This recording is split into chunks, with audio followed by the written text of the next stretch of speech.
Crossing the Rubicon or the Waterloo, there are many expressions for the point of no return. In relationships, this happens when somebody loses hope of a change in their spouse. There's no turning back. Even if there's a change, it's Too little, too late. Thanks for joining us.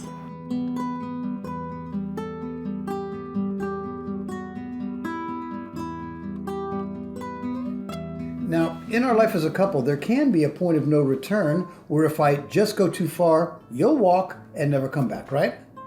Now, forgiveness is a must whether you want reconciliation or whether you don't, because otherwise you yourself get poisoned. Well, we heard a very interesting sermon on the Battle of Ai yesterday, and the point of what was going on with Achan. Okay, this is Joshua chapter 7. He had done something which he had been told quite clearly not to do. Mm-hmm. There was a consequence to that action. He could be forgiven, but there was still going to be a consequence. But the forgiveness is really, really important, mm-hmm. because even if you have to be punished for what it is you have done, mm-hmm. to know that you have been forgiven means that after the punishment is done, there's a way to start a journey again. Okay. But if there is no forgiveness, not only does it poison the person who can't forgive, but it also poisons the person who is seeking forgiveness, because mm-hmm. they can't move on either. They're shackled. Yeah. You know that story of Achan was really interesting because it showed that yes, you can be forgiven, but sometimes the consequences are very, very dire. Like, for example, when we're talking about marriages where a person has gone to a place where there is no return. Mm-hmm. The marriage cannot be recuperated now because that person has just gone too far. That doesn't mean to say, however, that they cannot be forgiven. Mm-hmm.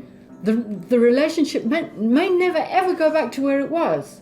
Well, I would even go so far as to say that when you forgive, it doesn't mean that you have to let the person back in. In fact, sometimes it would be very it's exactly the wrong thing to do.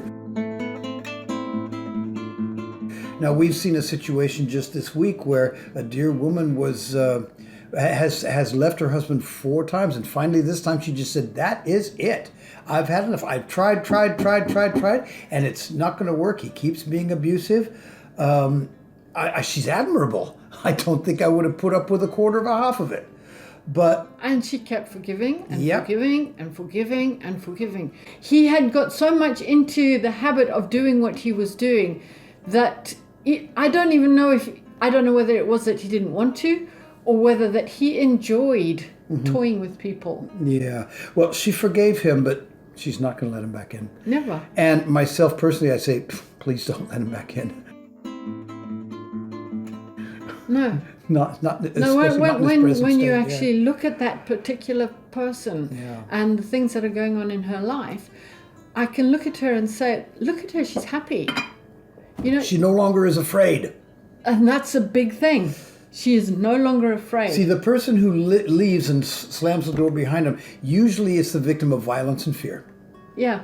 And if you take the fear out of the interesting thing is, a person who has gone through fear and overcome it will never be afraid again. No, it's wonderful. And it's wonderful to see this young lady just set free too. Yeah. I hate seeing how it had to happen, but she reached the point of no return.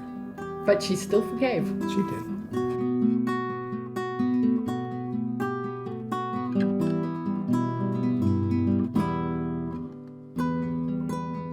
There's a warning in that last video.